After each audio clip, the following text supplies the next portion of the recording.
Rekao je Allahov poslanik sallallahu alejhi ve sellem: svi moji sljedbenici će ući u džennet, osim onih koji to ne htjednu. Neko reče: ako to neće, Allahov poslaniče. Ko mi se bude pokoravao, taj će ući u džennet. Ako mi se suprotstavi, taj neće ući, odgovori on. Alhamdulillahi rabbil alamin, wassalatu wassalamu ala rasulina Muhammedin wa ala alihi wa sahbihi ajma'in. Rabbi šrah li sadri, wa yassir li amri, wahlul uqdatan min lisani yafqahu qawli. Braćo i sestre, mi smo započeli jednu široku temu koja iziskuje ovakve tribine nekoliko mjeseci. Ako Bog da, inša Allah, mi ćemo to uznastojati da završimo kroz nekoliko mjeseci, ako Bog da, inša Allah, a na koncu ovoga mjeseca, kao što smo se dogovorili već, htjeli smo pokazati i tu fizičku muđizu Kur'ana, kada Kur'an djeluje na oboljele i liječi ih. Nema nikakve sumnje da je Kur'an ili ove javne tribine. Rekli smo da je tema široka, da ima podtema. Započeli smo jednu od tih podtema i nastavit ćemo večeras, ako Bog da, inša Allah, uz opet jedno podsjećanje, a to je da uopće što se tiče ovih bolesti o kojima smo govorili prošli put, one dolaze paralelno sa otuđenjem insana od prirodnog puta Islama koji je Allah dželešanu poslao ljudima. Dakle, prirodni je put da čovjek klanja, da čovjek bude u pokornost Allahu dželešanu, da bude čist, da bude pod abdestom i tako dalje i tako dalje. I upravo otuđenjem od tog pravog puta često dolazi do ovih oboljenja koja, nažalost, pošto se kod nas ne zna da je Kur'an lijek, u mnogo slučajeva, iako su nemedicinski slučajevi, završavaju na psihijatriji, a oni nisu za psihijatriju. Do duše ima i tih ljekara koji kažu idite hađama. Islamska ulema ili oni koji znaju o vjeri dužni su da čuvaju akidet muslimana, ideologiju muslimana, dužni, i da ispravljaju tu akidu. Jer se sada dešava, a dešavalo se tokom čitave istorije, da ima onih koji imaju pogrešan prilaz ovoj temi. Pa ima nekakvih nadrivođa, pa nekakvih sihirbasa, pa nekakvih vračara, gatara i tako dalje, koji zavode svijet i u stvari u mnogo slučajeva dešava se da ljudi jednostavno izlaze iz vjere, odlazeći takvima i poslije toga govoreći onaj nam sve pogodi, onaj sve zna i tako dalje.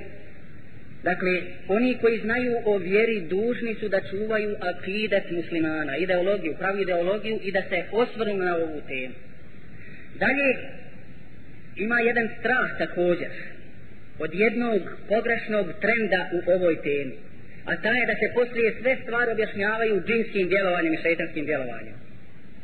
I to je pogrešno. Rekli smo da musliman ima oružje, mu'min ima oružje, i haubice, i teške haubice, i sve moguće protiv tih sila u kuransko-hadijskoj uputi koje se mora i treba da drži. Ovo su samo uvodne napomene koje smo već govorili. Mi smo već duboko ušli u temu objašnjavajući o specifikama tog džinskog šejtanskog roda, da bismo znali kako se ponašati sa njima i protiv njih, jer je evidentno, vrlo evidentno, a posebno nakon ovoga što se izdešavalo kod nas, da ima mnogo onih koji su pogođeni ovom bolešću.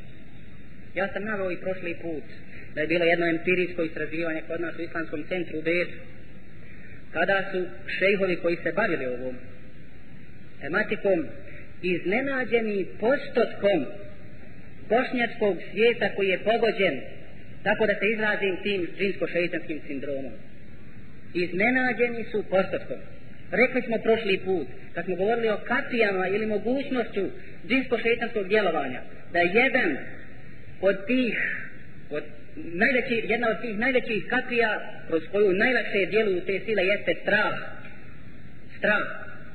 A to, taj stres straha se upravo desio našem bošnjačkom narodu. Jer džini, šejtani upravo djeluju tad. Jer je to jedno od stanja kada se insan, čovjek, ne sjeća Allaha dželešanu. Ne sjeća.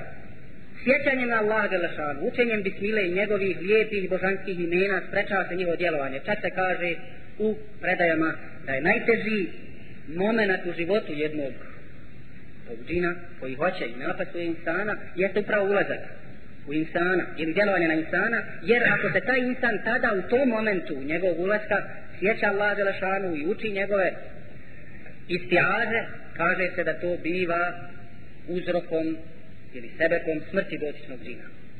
Ušli smo u temu i počeli smo da govorimo o tom džinsko-šejtanskom svijetu, o specifikama tog džinsko-šejtanskog svijeta. Govorili smo kroz kuransko-hadijske tekstove i rekli smo da je to jedina ispravna metoda u ovome, jer su mnogi zalutali ovdje, pa zato imamo nadrivođa, sihirbasa, vračara i tako dalje, koji su zalutali i teoretski i praktično. Zato jedina prava metoda u ovome jeste slijedjenje kuransko-hadijskog teksta, a alhamdulillah to imamo. Kuransko-hadijskog teksta. Pa smo rekli da ćemo se isključivo držati, što se tiče objašnjenja ove teme, upravo toga da slijedimo kuransko-hadijski tekst u pojašnjavanju ove teme. Dakle, ušli smo u temu o tome da objašnjavamo specifike tog džinsko-šejtanskog svijeta koji može da djeluje u izvjesnim slučajevima na insana. Došli smo do onoga pitanja gdje smo rekli da su džini stvoreni od plamena vatre. Pa da navedem jednu od tih predaja koju prenosi Muslim i Ahmed i drugi od Ajše radijallahu anha, koja je rekla: kala Rasulullah sallallahu alaihi wa sallam, hulikatil melaiketu min nur, wa hulikal džannu min maridi min nar, wa hulika Adem mimma vusifa lekum. Kaže, stvorene su melaike ili meleti od svjetla, od nura, stvoreni su džini od plamena vatre i stvoren je Adem onako kako smo vam pojasnili i objasnili. Ovdje smo negdje otprilike i stali prošle sedmice, s tim što smo potegnuli pitanje: ako su džini šejtani od plamena vatre, pa kako će oni biti u džehennemu, oni koji su nevjernici, kako će oni u džehennemu biti kažnjeni vatrom? Jer se zna da je džehennem vatra, odnosno da je kazna džehennema kazna vatro, a oni od vatre. Na to su odgovorili islamski učenjaci otprilike rekavši, prije svega da bi se to moglo razumjeti, pojednostaviti, čovjek je stvoren od zemlje, je li tako, odnosno od sastojaka zemlje i od vode. Pa ipak ne možemo reći da je čovjek zemlja, iako je stvoren od toga. Isto tako što se tiče džina, iako su stvoreni od plamena vatre, ne možemo reći da su oni sami plamen ili da su oni sami vatra. Zato postoji mogućnost, i to ništa nije čudno, da budu kažnjeni vatrom. Oni sada nisu vatra, jer da jesu, onda bi spalili čovjeka. Šta se kaže u vjerodostojnoj predaji koju prenosi Buharija? Inne šeitane jedli minal insani medredde. Šeitan kola po ljudskom tijelu pud, kola i krv. Pa prema tome nije on vatra, da je vatra spalio od insana. Ili hadis u kome se kaže, ima više tih hadisa ili više predaja, pa jedna od njih je da poslanik alejhi selam kaže: inna aduvallah iblis jae bi shihabin min nar liyaj'alahu fi wajhi. Da jednom prilikom iblis došao poslaniku alejhi selam sa upaljenom bakljom da mu je da bode u lice, da ga spali. Da je šejtan, iblis, taj džin, nevjernički džin, tako da se izrazimo, da je on samo od vatre u ovome smislu, da je on vatra, ne bi imao potrebu da nosi bakl pa da ezijeti poslanika alejhi selam. Dakle, ovi hadisi i ove predaje upućuju na to da džini, iako su stvoreni od plamena vatre, oni nisu sami vatra. Najlakše to možemo razumjeti iz ovoga: insan koji je stvoren od zemlje nije zemlja, jer da je zemlja mogli bismo reći da se na njemu može saditi luk, salata i ostalo. Ne, insan je stvoren od tih stvari, ali on sam nije zemlja, bar ne ovome dunjaluškom životu dok još živi. Prema tome tako i džin, ne možemo ni za njega reći da je sam vatra, nego da je stvoren od vatre. A još je bolje reći, Allah dželešanuhu po pitanju kazne ili po pitanju bilo čega drugog. Inna Allaha ala kulli shay'in qadir. On je moćan da uradi šta hoće.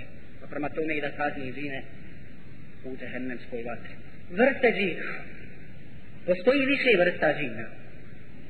Prenosi se jedna od predaja u kojoj se kaže kala Rasulullahi sallallahu alaihi wa sallam el džinnu selasetu asman.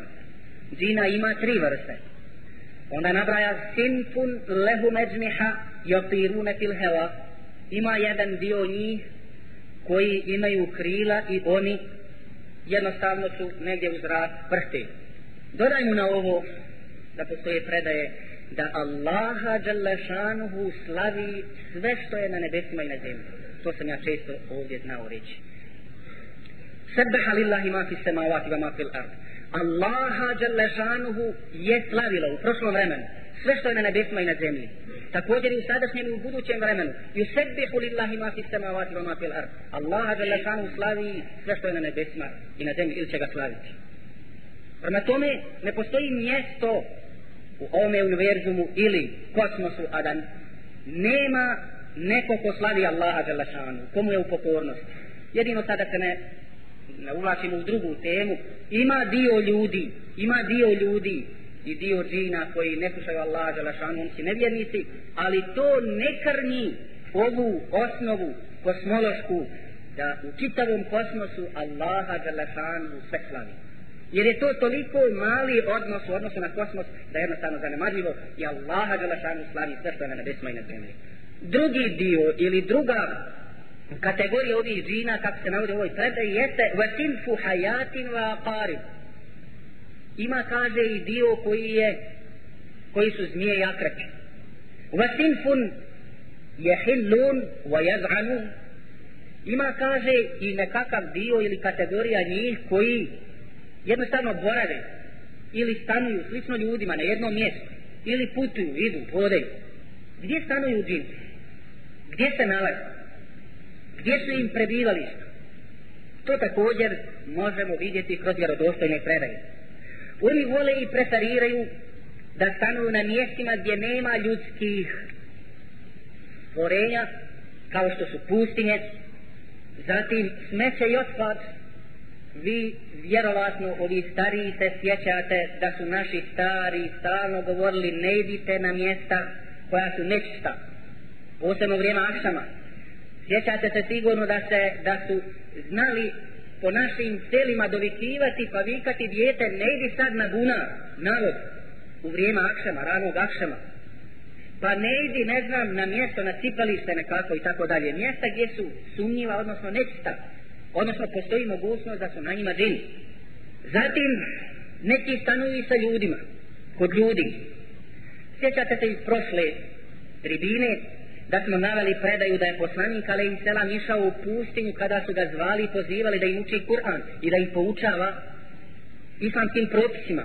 Pa su ga tražili, a sahabi mislili da ga je nestalo, da je ubijen, pretražili sve, najtežu noć, kažu, u životu proveli tražeći i tragajući za poslanikom alejhi selam, a on ujutru ide iz pravca pećine Hira i onda im je i pokazao mjesto gdje je boravio sa njima i tako dalje. Jer je išao kod njih, pozivao ih islam. Dakle, poučavao ih vjeru. Ovo da se nalaze na tim mjestima prenose razne predaje od Ibn Abbasa, od Ibn Mas'uda, radijallahu anhuma i drugih. Stanuju na smeću, na otpadu, da bi jeli otpad od ljudske hrane, kao što smo već ranije naveli. A stanuju i po ljudskim kućama. Prenosi se min sigari tabi'in, kal, jednog od mlađih tabija, kaže, ma min ehli bejtin illa wa fi saqfi bejtihi min al džin, wa iza vudi'a al gada'u, nezelu fatagada'u ma'ahum wal aša'u kezalik. Kaže, nema stanovnika kuće ili nema kuća, a da pod krovom tih kuća nema džina. Pa kada se u toj kući postavi hrana, ručak, siđu i jedu sa njima. Ili kada se postavi večera također. Međutim, kaže se u drugoj jednoj predaji, ma min ehli bejti minel muslimine illa wa fi saqfi bejtihi minel džin minel muslimin. إذا وضع غداؤهم نزلوا فتغدوا معهم وإذا وضع عشاؤهم نزلوا فتعشوا معهم يدفع الله بهم عنهم. U ovoj predaji u stvari se vidi da su muslimanski džini u stvari zaštitnici u izvjesnom smislu, jer kaže se ne postoji muslimanska kuća da u njoj također pod krovom ne postoje džini. Muslimani kada se postavi jelo u toj kući siđu i jedu, ručaju, a također kada se postavi večera siđu i jedu. Kaže Allah dželešanuhu sa njima valjda brani od ruče. Međutim, džini koji su nevjernici ne stanuju na takav način u tim kućama, nego prenosi se u predajama da oni stanuju u kućama muslimana i nevjernički džini ili kjafiri u WC-ima i tako dalje. Pa se kaže u jednoj od predaja inna hadil hašuše muhtadire fa idha eta ahadukum al-khala'a falyaqul Allahumma inni a'udhu bika min al-khubuthi wal-khaba'ith. Kaže se dakle da oni prisustvuju ili da su na tim nečistim mjestima, ti džini koji su šejtanski džini ili odnosno nevjernički džini koji ne vjeruju, i zato kaže kad neko ulazi u WC neka prouči dovu koju se kaže Allahumma inni a'udhu bika min al-khubuthi wal khaba'ith. O moj gospodaru, tebi se utječem od džina koji mogu biti ženski i muški, al-khubus wal khaba'ith. Iz prakse oni koji se bave liječenjem Kur'anom, napisali su knjige, znaju da tim nevjeričkim džinima smeta ugodan miris kao što je miris miska, pa ga jednostavno uproti kada se dešava da on sa onim koji je pogođen tim šejtanskim mesom pa ga jednostavno mučije, zijeti, baca tamo i ovamo. Jedan od načina jeste da se ukroti sa mirisom miska. Muslimani džini njima to prija dok ovima ne, i tako on se nalaze u tim mjestima koja su prljava, koja su nečista, gdje se nalazi nečist. Pa čak kada se upita neko od tih, evo ovdje u ovoj knjizi jedan od tih poznatih ljekara na tu temu, kaže pitao sam jednog od tih džina koji je musliman, pitao sam ga da li stanuju u WC-ima, tim šoljama, pa kaže ne. Kaže to rade oni koji su nevjernici i njima dakle smetaju lijepi miris, čistoća i tako dalje, i on se nalaze na tim takozvanim nečistim mjestima. Oni također žive u pećinama, u nekakvim provalijama, pukotinama, zemljenim, zemaljskim, u raznoraznim rupčagama. Vjerovatno smo mnogi od nas čuli hadis u kome se kaže la yebulenne ahadukum fi džuhr, nemojte mokriti ako naiđete negdje u rup. A to se upravo dešava kod mnogih. Što? Dalje se u predaji kaže kalu li katade vama jekrahu min al bevli fil džuhr, kaže a zbog čega je pokuđeno da se to ne radi u takva mjesta? Kal yukalu innaha mesakinu džin, kaže prenosi se ili kaže se da su to mjesta gdje mogu stanovati džini. Zato se i dešava, ponekad se dešava da taj šejtansko-džinski mes udari na čovjeka, on i ne zna zbog čega. Desi se kao vid osveti, ili je čovjek pao na njega, oni se ne viđaju, ili je čovjek prosuo nešto na njega, ili je kao ome slučaj što prenosi se ovaj hadis, dakle pomokrio se na njega i tako dalje, pa se desi osveta džina iz tog razloga. Ima takvi slučajeva i bude takvi slučajeva dosta. Također se prenosi da ti džini šejtani, između ostalog u predajama se kaže, stanuju u torovima deva, dakle na tim mjestima gdje oni preferiraju jednostavno da budu. Da li sad ti džini i šejtani, da li oni jedu i da li oni piju, pošto su oni od plamena vatre, da li oni imaju mogućnost da jedu i piju? Mi smo imali već ranije nekoliko tih predaja u kojima vidimo da oni to rade, naime da jedu i piju, i tako nam govore te najvjerodostojnije predaje. Kaže se u Sahihu Buharije od Ebu Hurajrata radijallahu anhu ennehu kana yahmilu ma'an nabi sallallahu alejhi ve sellem, tako dalje poduži hadis je. Uglavnom na koncu tog hadisa kaže se da je Ebu Hurajra upitao poslanika alejhi selam ma balul azmi var raufe, A šta reći o kostima i o balezi, odnosno o izmetu životinja? Naime, ovdje moram malo pojašnjenje. Muslimani u početku islama nisu se čistili kao što se čistili poslije. Naime, tek je došlo poslije, ne baš u početku islama, da se muslimani čiste vodom. Na početku se čistili kamenjem i raznim drugim stvarima, 2-3 put, jednostavno se otari i s time očisti se. Tad je poslanik alejhi selam zabranjivao da se čisti sa kost. Što iz tog razloga? Ja ovdje upravo pita Ebu Hurajra poslanika alejhi selam, a šta o kostima i o balez, odnosno o izmetu tih životinja? Naime, te kosti su u stvari jedan vid hrane za te džine, kao i ta balega, odnosno izmet od životinja je također za te džine jedan vid hrane. Pa rekao poslanik alejhi selam, odgovarajući na pitanje Ebu Hurajre, kal huma min ta'amil džin wa annahu atani veftu džin nasabin wa ni'mal džin فسألوني الزاد فدعوت الله لهم أن لا يمروا بعزم ولا بروثة إلا وجدوا عليها طعاما. Kaže, to dvoje u stvari hrana za džine. I kaže, došao mi je jednom prilikom vest ili delegacija od nekih džina, a to kaže dobri džinovi, pa su me pitali o svojoj opskrbi, o svom zadu.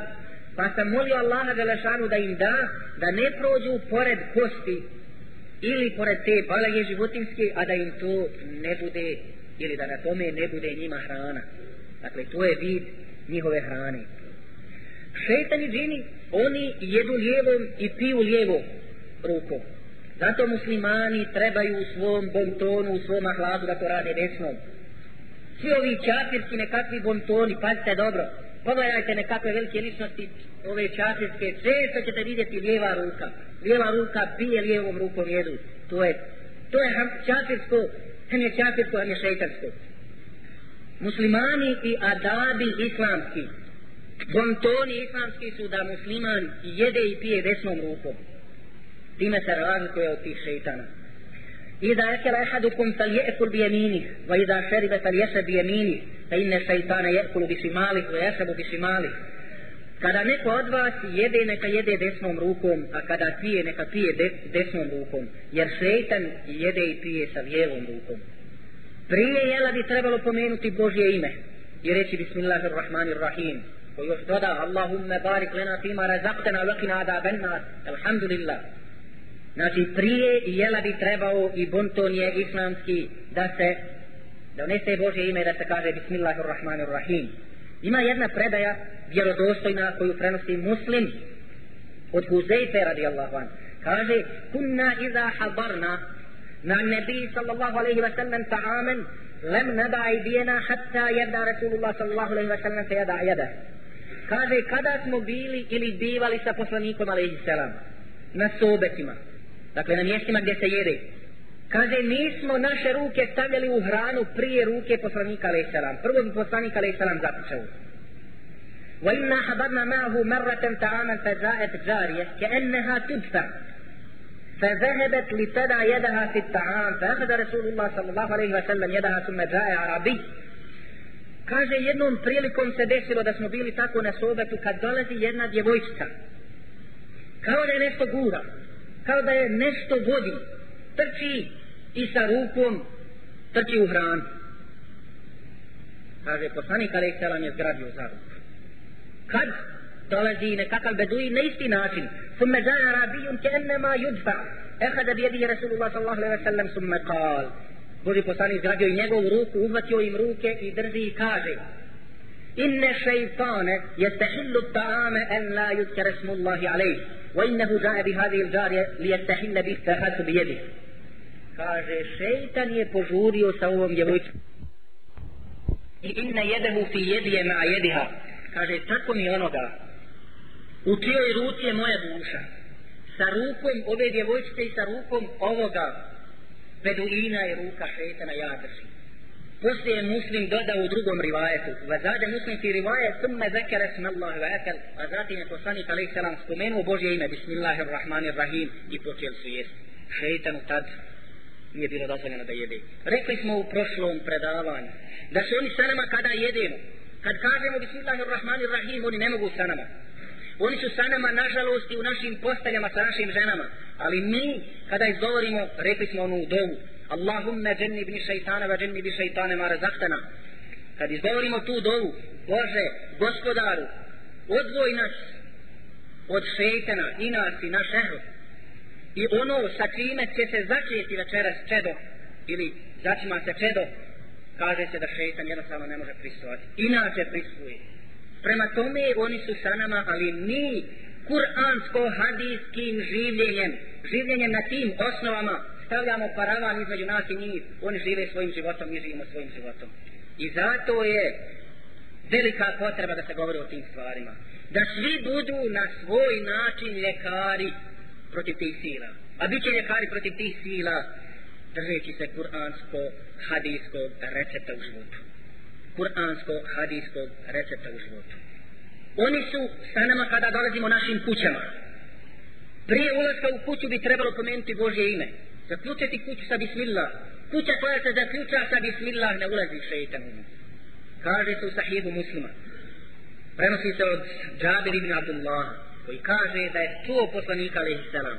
Iza dehala ar-rajulu bejteh, فذكر اسم الله عند دخوله وعند طعامه قال الشيطان لا مبيت لكم ولا عشاء وإذا دخل فلم يذكر الله عند دخوله قال الشيطان أدركتم المبيت وإذا لم يذكر الله عند طعامه قال أدركتم المبيت والعشاء.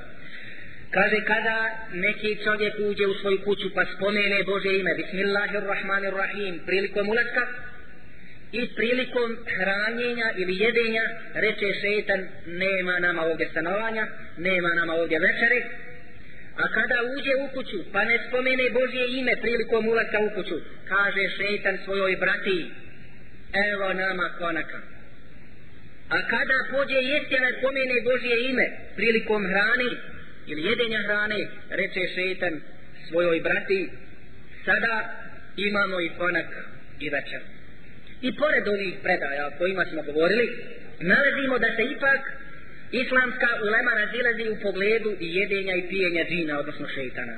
Ima jedan dio koji nemaju nikakvog dokaza za to, koji kažu da oni ipak ne jedu i ne piju. Ne treba se ni okrećati na to mišljenje, smo vidjeli koliko ima ovih vjerodostojnih predaja u kojima se kaže da oni to rade. Ima drugo mišljenje u kome se kaže vezano za vrste džina, da jedna vrsta od tih džina jede i pije, a druga ne. Pa kažu i navode predaju koja ide u prilog toga, el džinu asnat se halifuhum rih, kaže ima džina raznih vrsta, između ostalog kaže ima i oni koji su čistokrvni, punokrvni, kaže oni su kao vjetar. La jekulune vela ješrebune vela jetevaledun, kaže ti niti jedu niti piju niti se razmnožavaju. Vazimtum minhum jekao minhum zalik, wa minhum es-sa'ali wal-gul wal-kutru. Kaže, a ima dio koji jedu i piju i razmnožavaju se, kaže, od njih su nekakvi ženski demoni, aspide, ili nažak babe, kako neki znaju reći, ili vještice, furije, kako god hoćete, u arabskom seali. Zatim, od njih su, kaže, i nekakvi el-gul, ili pustinski demoni, ili kutru, nekakvi zloduški demoni, i tako dalje. Dakle, oni kažu da ovi i jedu i piju i razmnožavaju se. Ovo mišljenje, postoji mogućnost da je tačno, međutim sigurno je, ili po našem najtačnije mišljenje koje kaže da oni svi jedu i piju, i to je najvjerovatnije kako smo vidjeli kroz sve ove predaje koje smo naveli malo prije. Što znači da ove predaje ne prave razlik između ovih i onih, nego kažu da šeitan džin dođe, hoće da jede i tako dalje. Spominje se da i to ne preskočimo, da šeitan ima rogove. Interesantno je i kod kršćana, i kad hoće da predstavlje šeitana, predstavljaju ga sa nekakvim rogovima i tako dalje. Zaista u predaji se i govori da šeitan ima rogove. Pa se kaže inne šemse tatlu bejne karneji šeitan. Kaže sunce se rađa između dva šeitanska roga. Va tagrubu bejne karneji šeitan. A kaže također i zalazi između dva šeitanska roga. To je vezano i sa zabranom klanjanja u tom vremenu. To su dva vremena kada je poslanik alejhi selam zabranio da se klanja. Da li se ti džini, šeitani, mogu oblikovati mogu predstavljati, mogu materializovati. Tu imamo dosta predaja vezano za ovu temu, pa se nadam da ćemo uspjeti da te predaje prevedemo prije jacije. Najvjerojatnije smo mnogi čuli predaju, malo podugu predaju, koja se prenosi od Ebu Hureyre, a prenosi je između ostalih Buharija.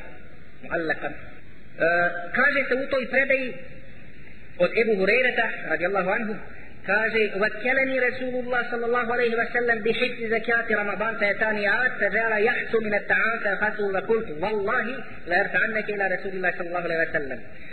Kaže, bio mi je poslanik alejhi selam naredio ili dao mi zadatak da čuvam zekijat sakupljen uz Ramazan ili zekijatul fitr. Pa mi je došao nekakav spodba i počeo da liže i da uzima onu hranu. Zgrabio sam ga, kaže, i rekao, tako mi Allaha dželešanu, ja ću tebe sad poslaniku alejhi selam privesti da vidimo šta će on s tobom.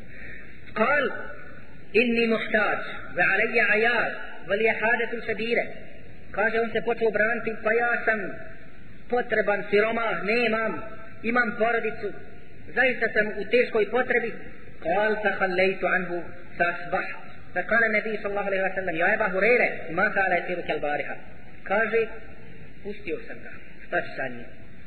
Međutim, kaže, ujutru kada je došao sabah, dolazi poslanik alejhi selam i kaže, Ebu Hureyre, šta je uradio onaj tvoj zarobljenik juče? Dakle, poslanik alejhi selam je znao da mu je dolazio. Kal, kultu ja Rasulallah, šekka hađatem šedideten wa ajalan فرحمته فخليت سبيله.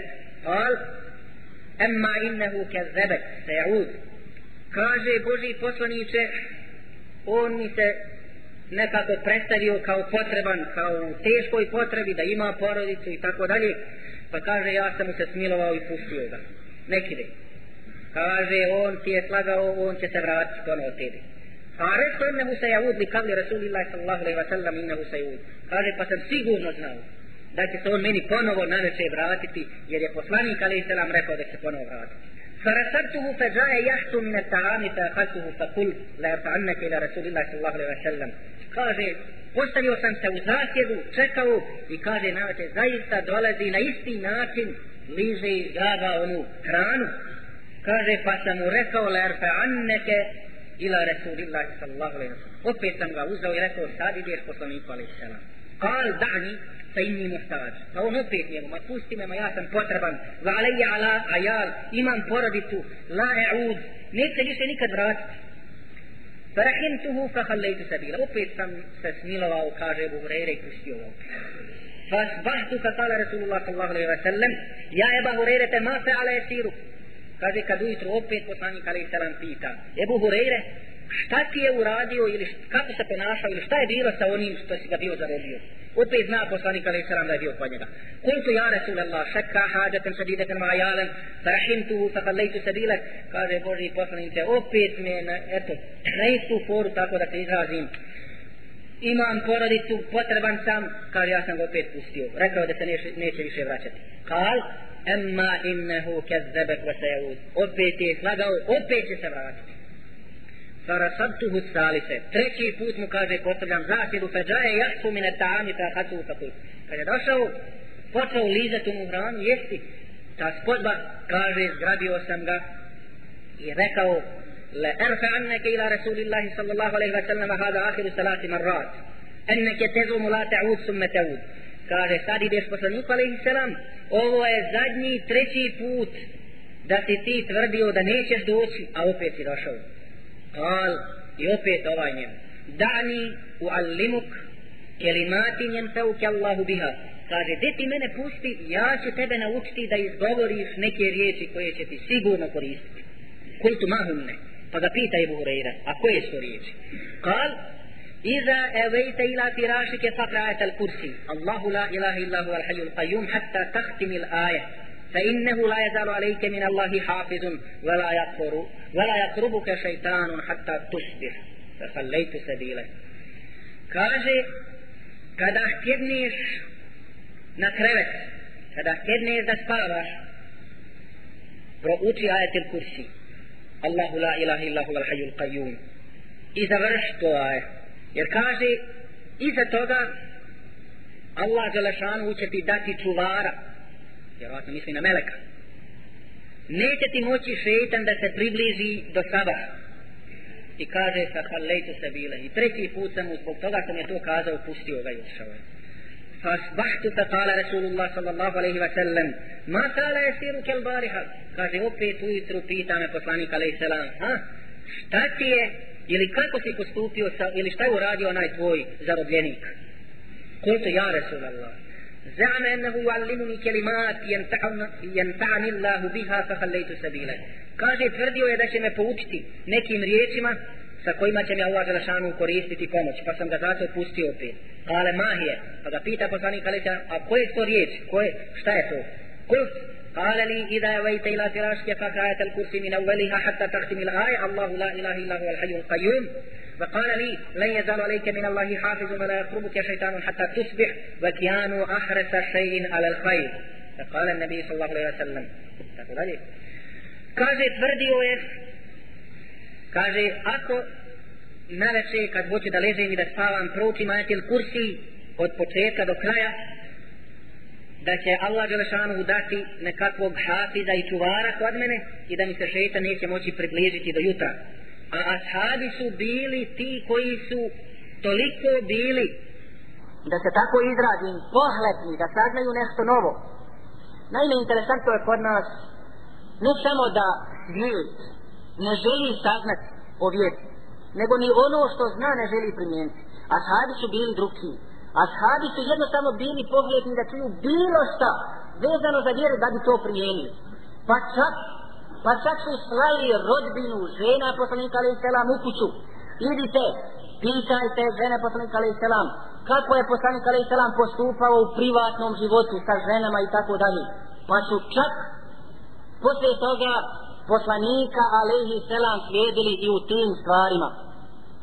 Pa ne samo da su ga slijedili u vjeri, u ibadetu, slijedili su ga u ponašanju, u raznim ličnim njegovim nekakvim stvarima, kućnim stvarima.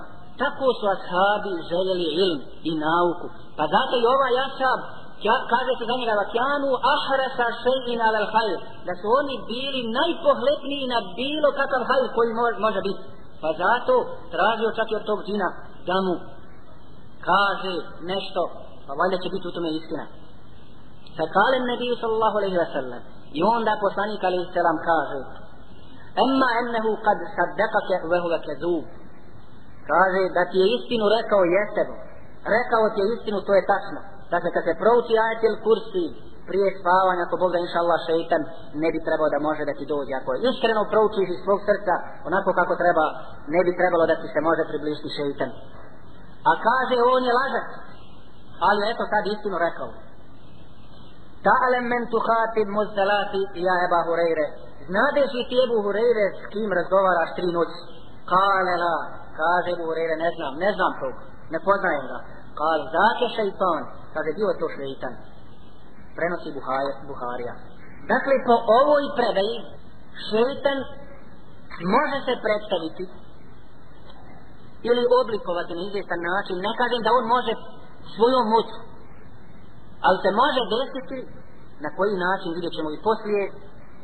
Možda Allah Đelešanuhu njima dozvoljava to kad izgovore nešto, možda im dozvoljava kad nešto urade i tako dalje da se mogu predstaviti, ali u svakom slučaju ova predaja koja se nalazi između ostalog u Buhari do duše ta'likan ili mu'allakan, ipak govori o tome da se oni mogu predstaviti ljudskom rodu da i oni viđeni.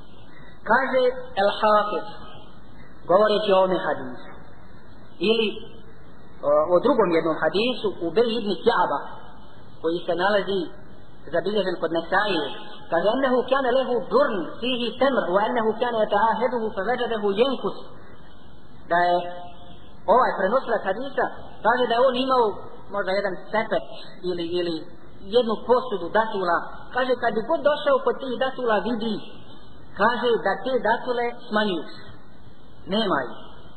Fa iza huve bi dabbetin šibhul gulam el muhtelim, kaže kad jednom prilikom našao je tu kod tih svojih datula, kod tih svojih hurmi, kaže nekakvu životinju koja kao da liči na nekakvog dječaka koji još nije porastao. Fakultu leh, pa sam mu rekao, upitao ga, džinnijun em insi, jesi li ti džin ili si insan? Kale bel džin, pa mi je rekao i priznao da je džin. Vasihi ennehu kale leh, u ovoj predaj također se kaže da je rekao dalje بلغنا أنك تحب الصدقة وأحببنا أن نصيب من طعامك. Kaže, čuli smo mi da ti imaš sadak, da ti imaš dosta toga za podijeliti. Kaže, pa smo došli ili željeli smo da i mi uzmemo od toga, od tvoje hrane. Kal, fa man ladhi yujiruna minkum, pa sad pita ovaj prenosilac hadisa ili ove predaje, a šta nas može zaštititi od vas?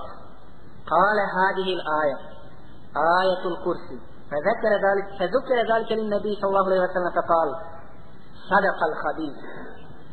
Kaže, a šta nas može spasiti od vas ili napraviti pregradu?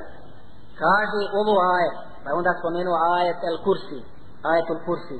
Kada je to bilo spomenuto, poslaniku alejhi selam rekao je, taj zulumčar je slagao s tim što je istinu rekao, ali on je lažov, ali je u ovome slučaju istinu rekao. Dakle, zaista taj aje ili to ajetul kursi može da nas spašava od njih. ثم استدل الحافظ بحديث ابي سعيد المتقدم على ان الشيطان يمكن ان يتصور ويتشكل. Zatim također se ovaj isti učenjak vraća na prijašnji ovaj hadis o kome smo govorili i kaže dakle da se može šejtan oblikovati ili predstaviti, materializovati. Ima i ajet u kome se kaže innehu yarakum huwa wa qabiluhu min haythu la tarawnahum. On vas vidi i njegova bratija odande odakle vi njega ne vidite. Međutim, kažu za ovaj ajet da se odnosi kada šejtan ili džin bude u svom takozvanom normalnom prirodnom liku i obliku, pa se ne može vidjeti.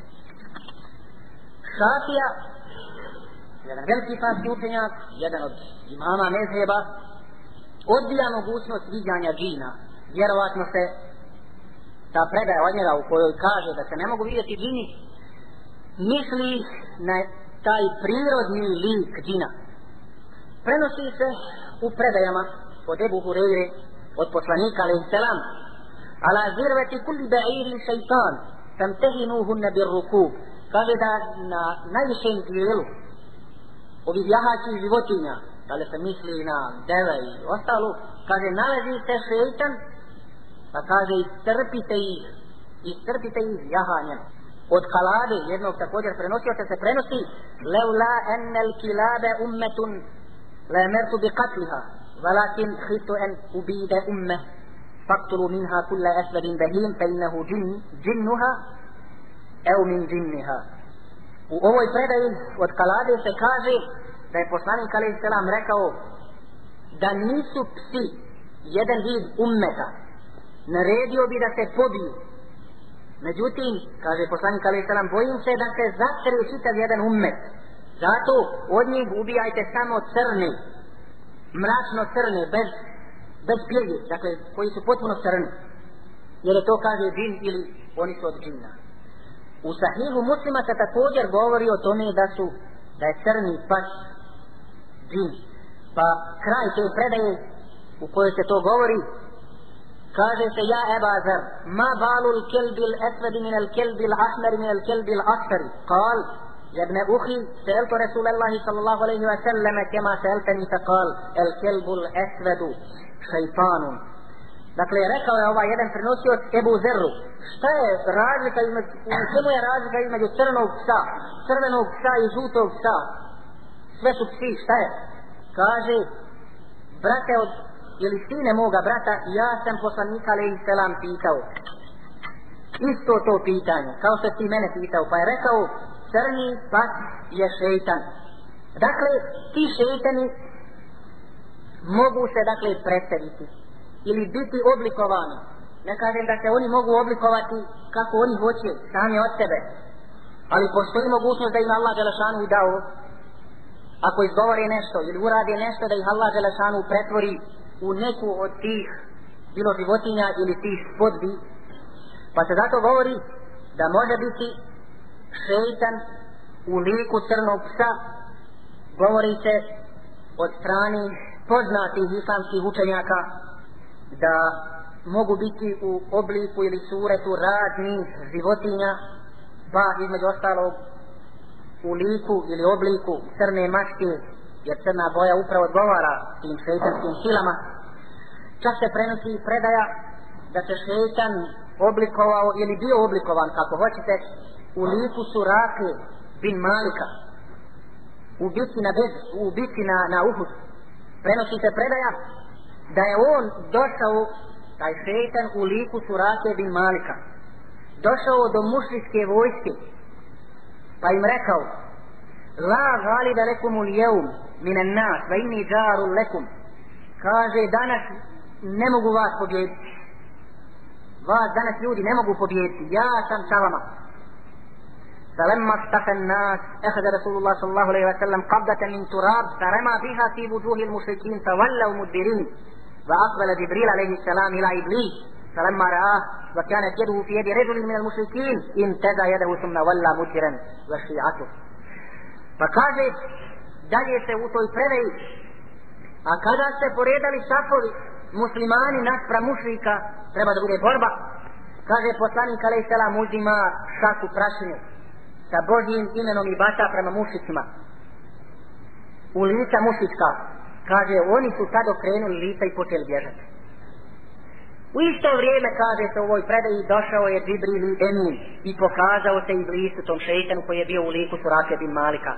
Kad ga je ovaj vidio, kaže, bila mu je ruka u ruci od jednog mušrika. Kaže, on je istrgao.